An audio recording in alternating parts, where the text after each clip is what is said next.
الحمد لله نحمده ونستعينه ونستغفره ونؤمن به ونتوكل عليه ونعوذ بالله من شرور أنفسنا ومن سيئات أعمالنا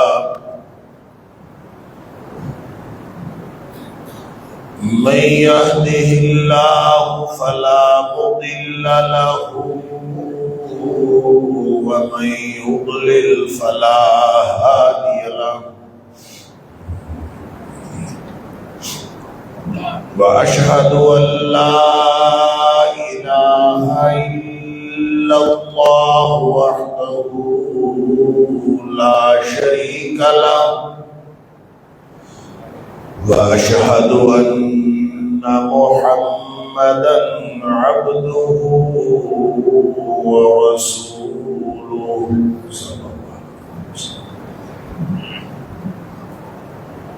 أرسله بالحق بشيرا ونذيرا بين يدي الساعة فمن يطع الله ورسوله فقد رشد واهتدى ومن يعص الله ورسوله فقد ضل وغوى فإنه لا يضر إلا نفسه ولا يضر الله شيئا نسأل الله ربنا أن يجعلنا ممن يطيعه ويطيع رسوله ويتبع رضوانه ويجتنب سخطه فإنما نحن به وله أما بعد فإن خير الحديث كتاب الله وخير الهدي هدي محمد صلى الله عليه وآله وسلم وشر الأمور محدثاتها وكل محدثة بدعة وكل بدعة ضلالة وكل ضلالة في النار فأعوذ بالله السميع العليم من الشيطان الرجيم من همزه ونفثه ونفثه بسم الله الرحمن الرحيم واعبدوا الله ولا تشركوا به شيئا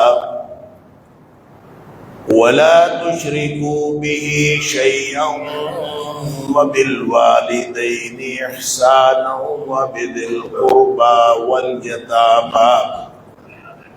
واليتامى والمساكين والجار ذي القربى والجار الجنب والصاحب بالجنب وابن السبيل وما ملكت أيمانكم إن الله لا يحب من كان مختالا فخورا. اور عبادت کرو اللہ کی اور اس کے ساتھ کسی کو شریک نہ ٹھہراؤ. اور والدین کے ساتھ احسان کرو، اور رشتہ داروں کے ساتھ بھی، اور یتیموں اور مسکینوں کے ساتھ بھی، اور مسافروں کے ساتھ بھی، اور اپنے ماتحت لوگوں کے ساتھ بھی، اور اس ہمسائے کے ساتھ بھی جو اجنبی ہے، اور جو اس ہمسائے کے ساتھ بھی جو کہ رشتہ دار ہیں، اور مسافروں کے ساتھ بھی، اور ان لوگوں کے ساتھ بھی جو آپ کے ماتحت ہیں۔ بے شک اللہ تعالیٰ شیخی خورے اور تکبر کرنے والے کو پسند نہیں کرتا۔ صدق اللہ العظیم۔ اللہ کریم نے ہم سب مسلمانوں کو حقوق العباد اور حقوق اللہ کا پابند بنا کے نبی اکرم صلی اللہ علیہ وسلم کے ذریعے سے ایک ایسے پاکیزہ معاشرے کی تشکیل کا فریضہ ہمارے دل میں رکھا ہے، جس میں لوگ ایک دوسرے کی خیر خواہی کرنے والے ہوں، ایک دوسرے کی بدخواہی کرنے والے نہ ہوں، کیونکہ یہ خیر خواہی جو ہے یہ بہت اسلام کا بنیادی اصول ہے کہ ہر شخص جو ہے وہ دوسرے کی خیر خواہی کرے، بلکہ نبی اکرم صلی اللہ علیہ وسلم کا فرمان ہے دین ہے ہی خیر خواہی کرنا، الدین النصیحہ، کہ دین ہے ہی خیر خواہی کرنا۔ تو کسی نے پوچھا اللہ کے رسول صلی اللہ علیہ وسلم کس کے لیے خیر خواہی؟ تو نبی اکرم صلی اللہ علیہ وسلم للہ ولرسولہ، اللہ کے لیے خیر خواہی، اللہ کے رسول صلی اللہ علیہ وسلم کی خیر خواہی، اللہ ولائمۃ المسلمین ولعامتہم، اور پھر مسلمان حکمرانوں کی خیر خواہی اور ہر مسلمان کی خیر خواہی۔ یہ خیر خواہی جو ہے یہ دین کی بنیاد ہے، بلکہ دین ہے ہی خیر خواہی کرنا۔ اور یہ بات میں پہلے کئی دفعہ بعض قرآنی آیات کے ذیل میں عرض کر چکا ہوں کہ قرآن میں احکام بھی ہیں، حکم جس کو امر کہا گیا ہے، اور قرآن میں نصیحتیں بھی ہیں جس کو واعظ کہا گیا ہے، یعظکم، اللہ تمہیں نصیحت کرتا ہے۔ تو نصیحت جو ہے اس میں مخاطب کی خیر خواہی مطلوب ہوتی ہے۔ جب بھی کوئی شخص کسی کو نصیحت کرتا ہے تو اس میں جس کو نصیحت کی جا رہی ہوتی ہے اس کی خیر خواہی مطلوب ہوتی ہے، نصیحت کے اندر خیر خواہی شامل ہوتی ہے۔ اور جو حکم ہوتا ہے جس کو امر کہا جاتا ہے، حکم کے اندر مخاطب کی خیر خواہی ضروری نہیں، بعض اوقات مخاطب کی خیر خواہی ہو جاتی ہے، بعض اوقات اس کی بدخواہی ہو جاتی ہے۔ مثال کے طور پر اگر قانونی حکم جو ہے وہ سنایا جائے اور وہ حکم یہ ہو کہ مقتول کے قتل کے بدلے میں قاتل کو قتل کر دیا جائے، اب یہ حکم ہے، قاتل کو قتل کر دیا جائے یہ حکم ہے، لیکن اس میں جو قاتل ہے جس کو قتل کیا جانے کا حکم دیا جا رہا ہے اس کی خیر خواہی تو نہیں، اس کی تو جان دی جا رہی، لہذا قانونی ہو۔ اسی طرح اگر چوری کا حکم سنایا جائے کہ چور کا ہاتھ کاٹ دیا جائے تو اس میں جس کا ہاتھ کٹ رہا ہے اس کی تو خیر خواہی نہیں ہے، یہ تو قانونی حکم ہے۔ تو قانونی حکم میں اسی طرح سنسار کا حکم ہے، اللہ کوڑے لگانے کا حکم ہے۔ تو جتنے بھی قانونی حکم ہیں اس میں مخاطب کی خیر خواہی ضروری نہیں، ہو سکتا ہے کوئی حکم ایسا ہو جس میں مخاطب کو فائدہ ہو جائے، اس کے لیے خیر خواہی ہو، لیکن یہ ضروری نہیں ہے۔ قانونی حکم تو قانونی حکم ہوتا ہے، جیسے اللہ نے فرمایا کہ ان اللہ یامر بالعدل والاحسان وایتاء ذی القربى وینہی عن الفحشاء والمنکر والبغی، کہ اللہ تمہیں حکم دیتا. اب یہ سارے حکم ہیں. پھر آخر پہ آیت کے آخر پہ فرماتا ہے یعدکم. یہ اعجاز ہے اللہ کے سارے قانونی احکام کا. دنیا والے جو قانونی حکم دیتے ہیں اس میں مخاطب کی خیر خواہی ضروری نہیں، لیکن اللہ کا کوئی قانونی حکم ایسا نہیں ہے جس میں مخاطب کی خیر خواہی ہو.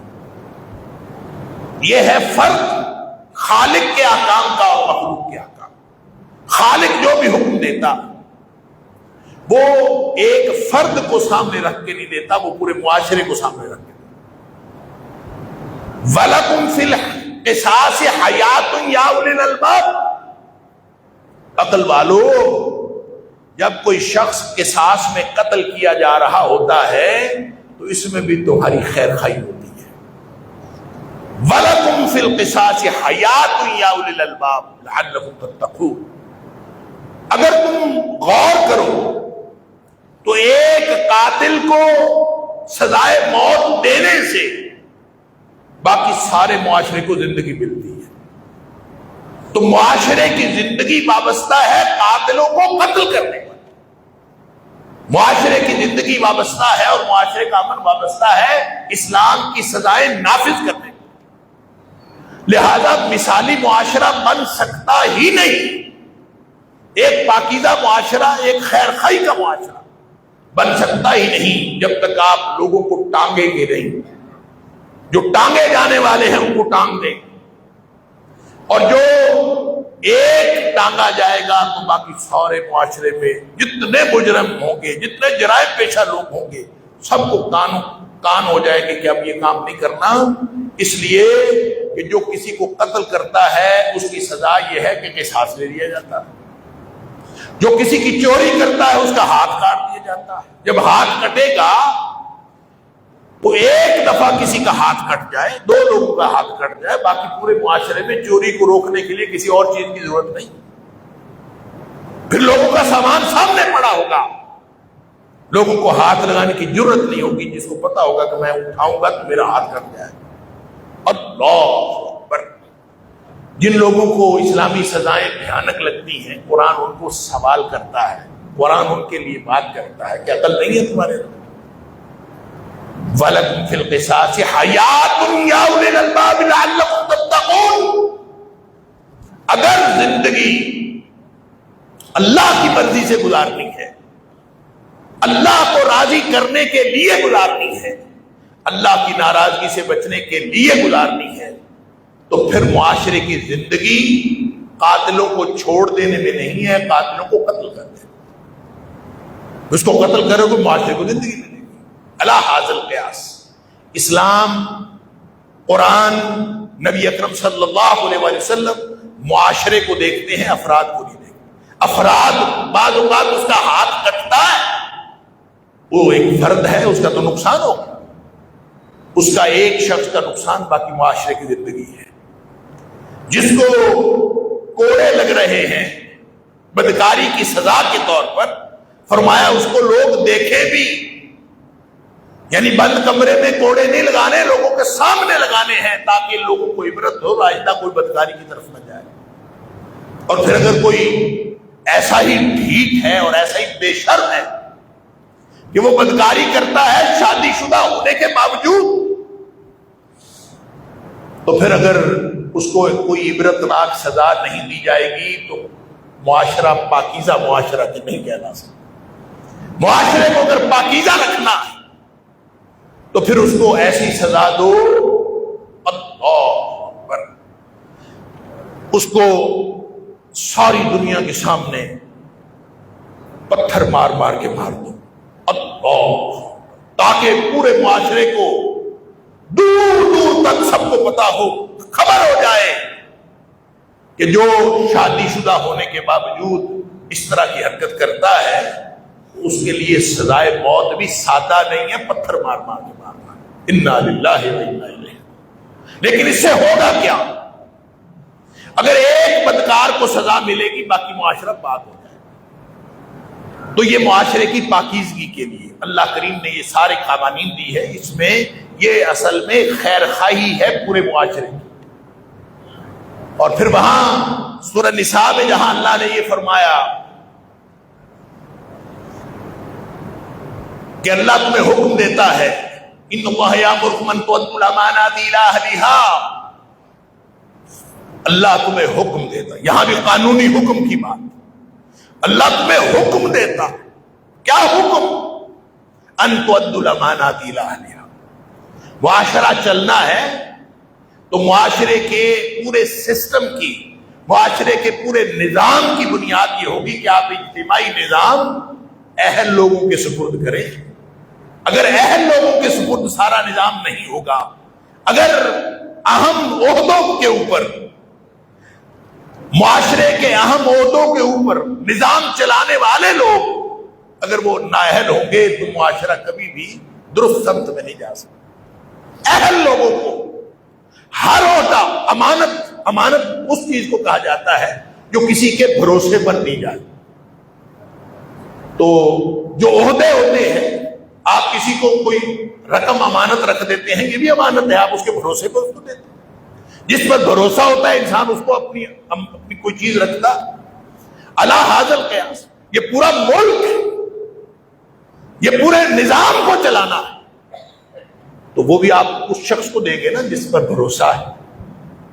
تو جس پر بھروسہ ہے اس کو دیں گے، اور جن پر بھروسہ ہے، معاشرہ اگر اس قدر ہی باز ہو جائے، معاشرے کے پاس اپنی استعمال کرنے کے لیے عقل باقی نہ رہے کہ وہ ایسے لوگوں کو عہدے سپرد کر دیں جو اہل نہیں ہے۔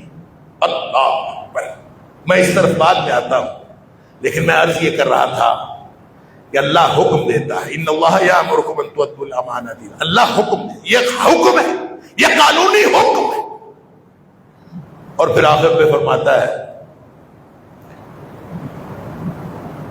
کہ نعم ما یعظکم بہ، اللہ کتنی اچھی نصیحت کرتا ہے، یعنی ہے یہ قانونی حکم لیکن یہ نصیحت ہے۔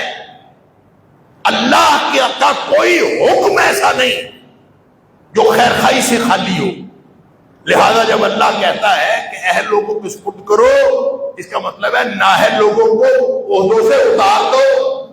اب وہ افراد جو اہل نہیں ہیں، عہدوں پر موجود ہیں، اس ایک کا تو نقصان ہوگا جب آپ اس کو عہدے سے اتاریں گے، جو فرد ہے اس کا نقصان ہو سکتا ہے۔ جب نااہل آدمی عہدے پر براجمان ہے تو اللہ کا حکم مانتے ہوئے آپ اس کو اتاریں گے تو اس کا ذاتی تو نقصان ہے، لیکن معاشرے کا فائدہ، معاشرے کی خیر خائی، اس لیے فرمایا ان تؤدوا الامانات الی اہلھا، ہمیشہ اپنا جو بھی چیز آپ دیں کسی کے بھروسے پر تو اہل آدمی کے سپرد کرے، کسی نااہل آدمی کے سپرد نہ کرے، وہ چاہے آپ کے گھر کا نظام ہو۔ اللہ اکبر، یہ جو بچیوں کی شادی کے لیے، بیٹیوں کی شادی کے لیے ولی کی رضامندی کی ضرورت ہوتی ہے، اور ولی کی رضامندی ضروری، اس کے بغیر نکاح نہیں ہوتا۔ نبی پاک صلی اللہ علیہ وسلم لا نکاح الا بولی،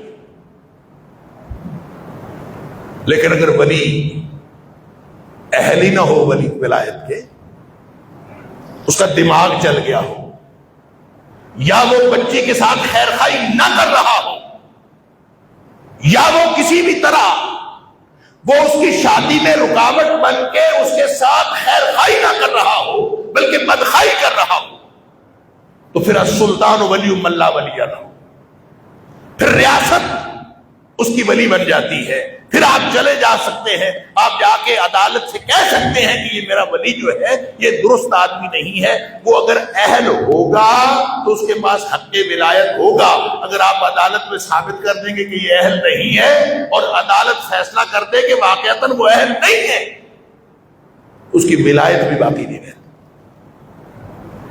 گھر کا سربراہ بھی نہیں بن سکتا۔ کلکم مسئول عن رعیتہ، کلکم راع وکلکم مسئول عن رعیتہ، ہر شخص کسی نہ کسی راجدھانی کا بادشاہ ہے، ہر شخص اپنے گھر کا بادشاہ ہے، اور یہ بادشاہی بھی اس کے بارے میں سوال ہوگا کہ تم نے اپنی راجدھانی کے اندر کیا قانون نافذ کیا ہوا تھا، کیا اصول چلتے تھے۔ پورا معاشرہ ایک فرد ذمہ دار ہے معاشرے کی خیر خائی کا، لہذا وہ بادشاہ ہو، وہ وزیر اعظم ہو، وہ صدر ہو، وہ سپہ سالار ہو، وہ بڑے سے بڑا حکمران ہو، وہ جو کوئی مرضی ہو، وہ ذمہ دار ہے معاشرے کا۔ اور ترجیح جو ہے، دیکھیں میں نے پہلے بھی عرض کیا تھا، ہر فرد ہے ملت کے مقدر کا ستارہ، افراد کے ہاتھوں میں ہے اقوام کی تقدیر، ہر فرد ہے ملت کے مقدر کا ستارہ۔ معاشرہ افراد سے ہی بنتا ہے، ایک ایک جڑتے ہیں تو معاشرہ بنتا ہے، عاشرہ یعاشر معاشرہ افراد سے ہی بنتا ہے۔ لیکن جہاں کہیں معاشرے اور افراد کے مفادات میں ٹکراؤ آ جائے تو پھر ترجیح معاشرے کو ہے، افراد کو نہیں۔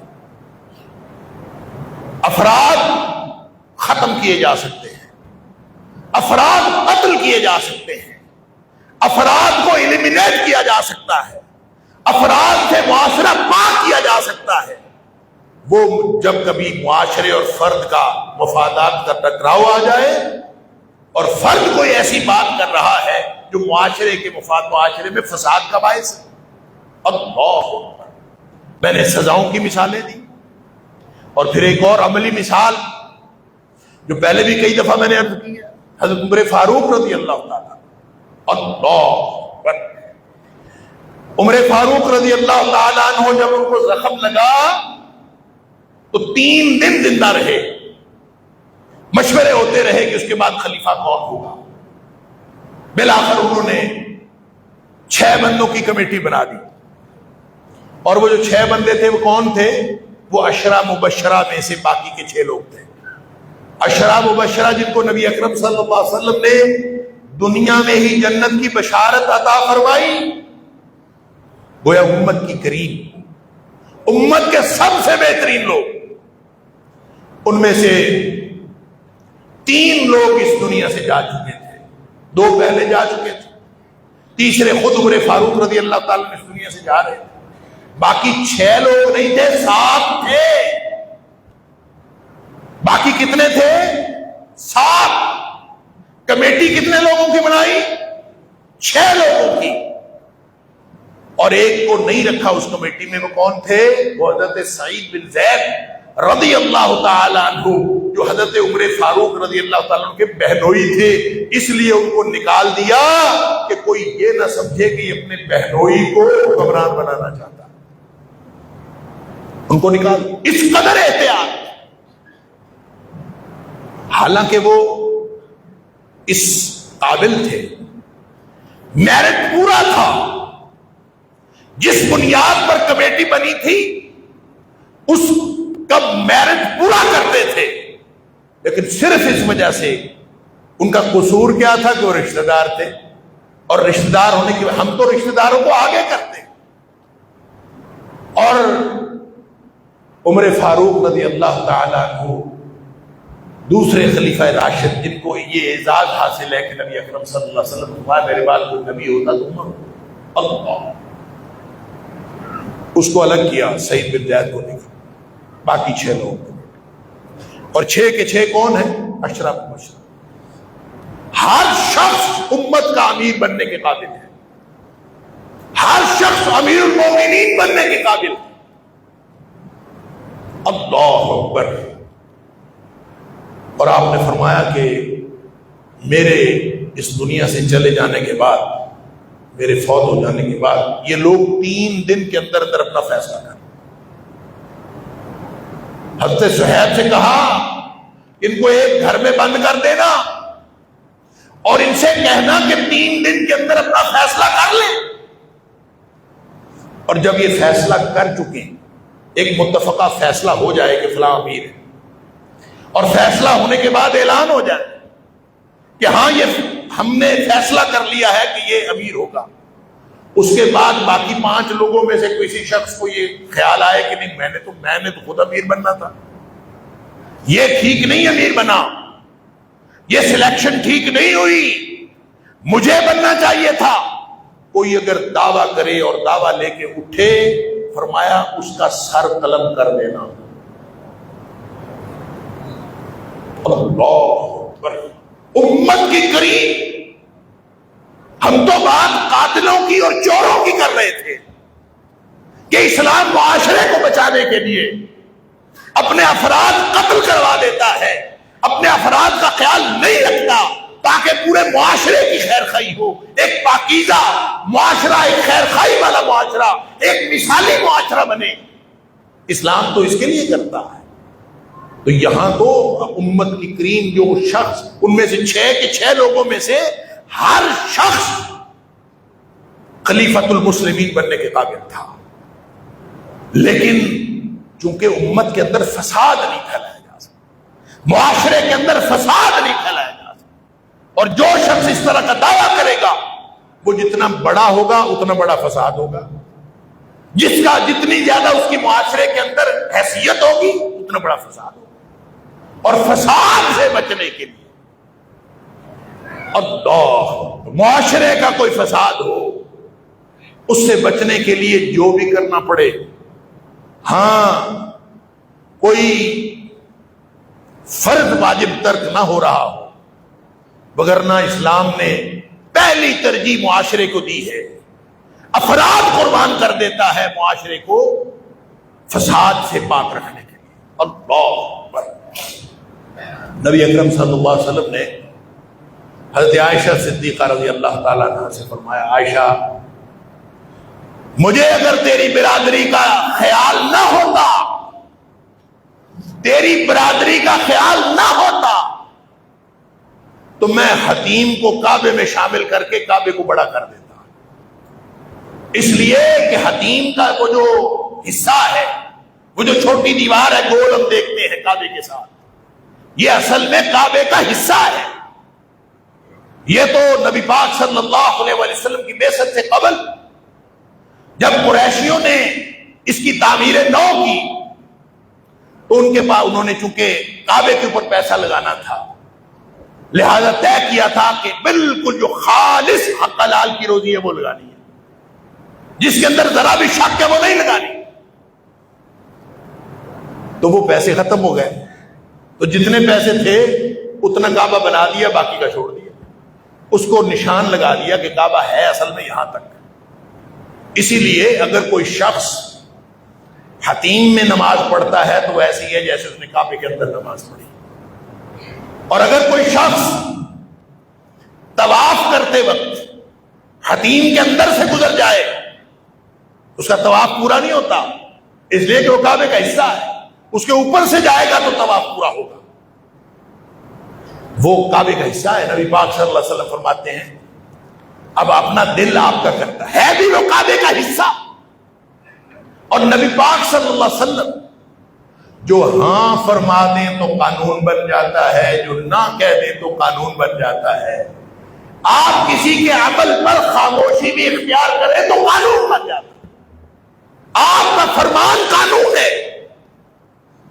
لیکن آپ فرماتے ہیں نہیں عائشہ مجھے تیری برادری کا خیال نہ ہوتا تو میں کعبے کو پورا کر دیتا، لوگ نئے نئے مسلمان ہوئے ہیں، میں اگر کعبے کو پورا کروں گا لوگ کہیں گے کعبہ بڑا ہو گیا، لوگوں کو اس میں طرح طرح کے شکوک و شبہات پیدا ہوں گے، لہذا نبی پاک صلی اللہ علیہ وسلم نے یہ کام نہیں کیا۔ درست بھی ہے کرنا، حصہ بھی ہے کعبے کا، خود جو فرمائیں گے وہ قانون بن جائے گا، لیکن فرمایا تیری برادری کا خیال نہ ہوتا تو میں کر دیتا، کیونکہ تیری برادری کا خیال ہے۔ برادری کا کیا خیال ہے؟ لوگ شکوک و شبہات کا شکار، معاشرے میں بے چینی پھیلے گی، لوگ اس طرح کی باتیں کریں گے پتہ نہیں کیا ہو گیا، لہذا جیسا ہے اس کو ویسا رہنے دیں تاکہ لوگوں کو کسی طرح کی پریشانی اور بے چینی نہ ہو۔ اندازہ فرمائیے نبی اکرم صلی اللہ علیہ وسلم ان کاموں سے جو بالکل جینون ہیں ان سے اپنے آپ کو روک رہے ہیں کہ تاکہ معاشرے کے اندر بے چینی نہ پھیلے، لوگوں کا خیال معاشرہ پہلی ترجیح، لہذا کوئی افراد اپنا فائدہ کرنے کے لیے کوئی ایک فرد ہو یا لوگوں کا جتھا ہو، وہ اپنے کسی فائدے کے لیے اگر وہ معاشرے کو نقصان پہنچائے گا تو یہ فساد ہے، یہ فساد ہے، حتیٰ کہ جہاد کے لیے بھی۔ ابو داؤد شریف کی ایک حدیث ہے، نبی کریم صلی اللہ علیہ وآلہ وسلم کو خبر ملی، آپ کو بتایا گیا کہ کچھ لوگ نکلے ہیں جہاد کے لیے۔ اب ظاہر ہے جہاد کے لیے فوج جب نکلتی ہے تو فوج کو ضرورت پڑتی ہے مختلف چیزوں کی، وہ اپنی ضرورت کے لیے ہتھیار لیتے ہیں، لوگوں کی زمینیں بھی، وہ لوگوں کے گاؤں ہتھیار لیتے ہیں اپنا کیمپ بنانے کے لیے، کیونکہ یہ قومی مسئلہ، اس کے اوپر کوئی نہیں بولتا کہ چونکہ جہاد کا معاملہ، اس لیے فوج کو اختیار حاصل ہے کہ وہ جو بھی کرے، وہ جہاں مرضی سڑک نکالے، جس مرضی سڑک کو تباہ کرے، جہاں مرضی پل بنائے، جہاں مرضی ختم کر دے، جس مرضی گاؤں کو کیمپ کا حصہ بنا لے، جس کو مرضی چاہے باہر نکال دے، جو مرضی کرے، اس لیے کہ وہ قومی سطح کے مقصد پر وہ کار فرما ہے، اس کے اوپر براجمان ہے، جو بھی کرے ان کا ہر کیا ہوا درست ہوتا ہے۔ نبی اکرم صلی اللہ علیہ وسلم کو خبر ملی کہ فوج جا رہی تھی اور انہوں نے لوگوں کے گھروں میں، لوگوں کے گاؤں سے، دیہات سے، بستیوں سے جب گزرتے ہیں تو وہاں پڑاؤ کر لیتے ہیں، اور بستی والے بہت تنگ ہوتے ہیں۔ ظاہر ہے ایک بستی میں آ کے فوج اگر پڑاؤ کر لے تو بستی والے کیا کریں گے؟ ان کا تو اٹھنا بیٹھنا تنگ ہو جائے گا، ان کا آنا جانا تنگ ہو جائے۔ لہذا نبی پاک صلی اللہ علیہ وسلم کو کسی نے یہ خبر دی کہ فوجی جاتے ہیں، بستیوں میں جاتے ہیں، جہاں مرضی بیٹھ جاتے ہیں، بستی والے تنگ ہوتے ہیں، بعض اوقات سڑک پہ بیٹھ جاتے ہیں، لوگوں کا راستہ بند ہو جاتا ہے، لوگ پریشان ہوتے ہیں۔ اللہ اکبر! سنیے، صحیح حدیث ہے ابو داؤد شریف میں، نبی پاک صلی اللہ علیہ وسلم نے فرمایا، من ضیق منزلا، جس نے کسی کے ایک گھر کو بھی تنگ کیا، کسی ایک کو بھی تنگ کیا، او قطع طریقا، یا پھر کسی کا راستہ بند کیا، راستہ کاٹا، فرمایا فلا جہاد لہ، اس کا جہاد ہے ہی کوئی نہیں۔ یہ اپنے آپ کو مجاہد سمجھتا، یہ لوگوں کو تنگ کر کے جہاد کرتا، یہ معاشرے کے اندر بے چینی پھیلا کے جہاد کرتا۔ جہاد تو ہے معاشرے کے امن کو برقرار رکھنے کے لیے، جہاد تو ہے معاشرے کو فساد سے بچانے کے لیے، جہاد تو ہے معاشرے کو بے چینی سے بچانے کے لیے۔ اور اگر کوئی شخص جہاد کرتے ہوئے لوگوں کو تنگ کرتا ہے تو اس کا کوئی جہاد نہیں۔ اللہ اکبر! اور پھر کسی بھی طرح کا کوئی فساد، دیکھیں دو طرفہ معاملہ ہے، چاہے عوام الناس ہو وہ حالات خراب کرے، چاہے ریاست ہو وہ حالات خراب کرے، خلیفۃ المسلمین ہو، امیر المومنین ہو، وہ حکومت ہو، وہ ریاست ہو، وہ کوئی بھی، جس نے بھی معاشرے کا امن تباہ کیا ہے، اللہ اکبر! نبی کریم صلی اللہ علیہ وسلم نے فرمایا، میں چند حدیث آپ کے سامنے رکھتا ہوں۔ ایک حدیث تو یہ ہے جو بڑی معروف حدیث ہے بخاری شریف کے اندر اور مسلم شریف کے اندر بھی، نبی کریم صلی اللہ علیہ وسلم نے فرمایا کہ راستوں میں بیٹھنے سے بچو، اتقوا والجلوس علی الطرق، لوگوں کے راستے میں بیٹھنے سے بچو، راستے میں نہ بیٹھو، راستے کو تنگ نہ کیا، آپ نے منع کیا۔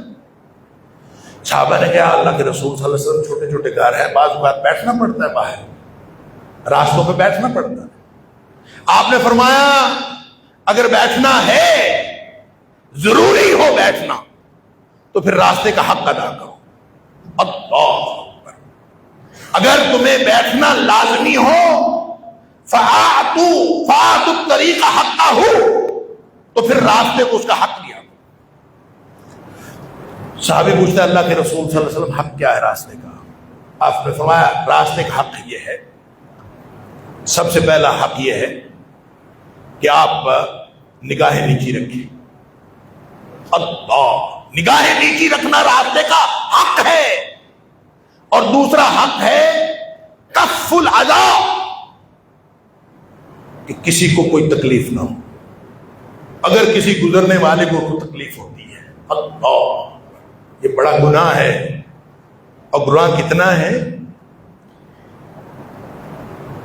2-3 احادیث اس سلسلے میں مختلف کتابیں موجود ہیں، ان کا خلاصہ ایک حدیث کے اندر آتا ہے، نبی پاک صلی اللہ علیہ وسلم من آذى المسلمین علی طرقہم، جو مسلمانوں کو ان کے راستے پر گزرنے سے تکلیف دیتا ہے، کسی بھی طرح کوئی بھی راستہ اس پر گزرنے سے ان کو تکلیف دیتا ہے، نبی پاک صلی اللہ علیہ وسلم فرماتے ہیں واجبت علیہ لعنتہم، ان سب کی لعنت اس کے اوپر واجب ہو جاتی ہے.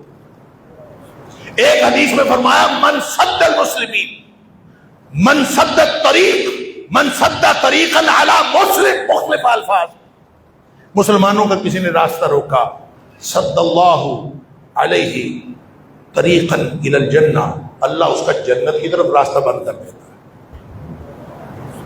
ہم نے کیا کیا اور رہ گئے حکمران.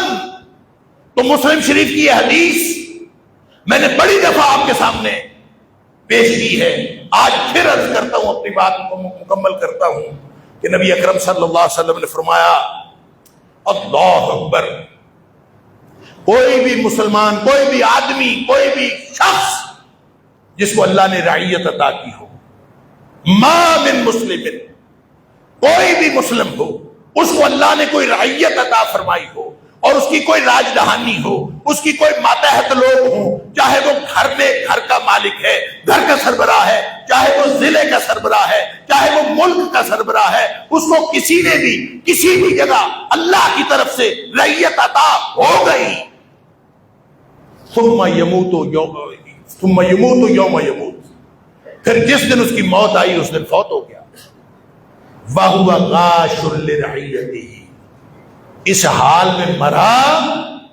کہ وہ اپنے عوام الناس سے، اپنی ماتحت رعیت سے دھوکہ کرتا تھا، اپنی رعیت سے دھوکہ کرتا تھا، چاہے ان کو غلط معلومات پہنچا کے دھوکہ کرتا تھا، چاہے ان کو غلط گائیڈ کر کے دھوکہ کرتا تھا، غلط رہنمائی کر کے دھوکہ کرتا تھا. جس نے بھی کسی بھی طرح اپنی رعیت کو دھوکہ دیا کسی بھی طرح اور اس حال میں مر گیا کہ وہ اپنی رعیت کو دھوکہ دیتا تھا، نبی اکرم صلی اللہ علیہ وسلم فرمایا، مسلم شریف کی حدیث ہے، صحیح حدیث ہے، نبی پاک صلی اللہ علیہ وسلم فرمایا الا حرم اللہ علیہ الجنہ، اللہ اس کے اوپر جنت ہمیشہ ہمیشہ کے لیے حرام کر دے. باز آ جائے، اللہ کا خوف کریں، میں بھی اور آپ بھی اور اس معاشرے کے جتنے لوگ ہیں، سب ایک دوسرے کے لیے خیر خائی کا ایک طریقہ بنائیں، ایسا معاشرہ بنانے کی کوشش کریں جہاں ہم ایک دوسرے کے خیر خواہ. ایسا معاشرہ نہ ہو کہ ہر شخص جو ہے دوسرے کو لوٹنے کے درپے ہے، ہر شخص جو ہے وہ دوسرے کے ساتھ وہ بدخائی کرنے کے درپے ہے. یہ معاشرہ کبھی اسلامی معاشرہ نہیں ہو سکتا. اللہ تعالیٰ ہم سب کو ایک دوسرے کی خیر خائی کرنے کی توفیق عطا فرمائے. وآخر دعوانا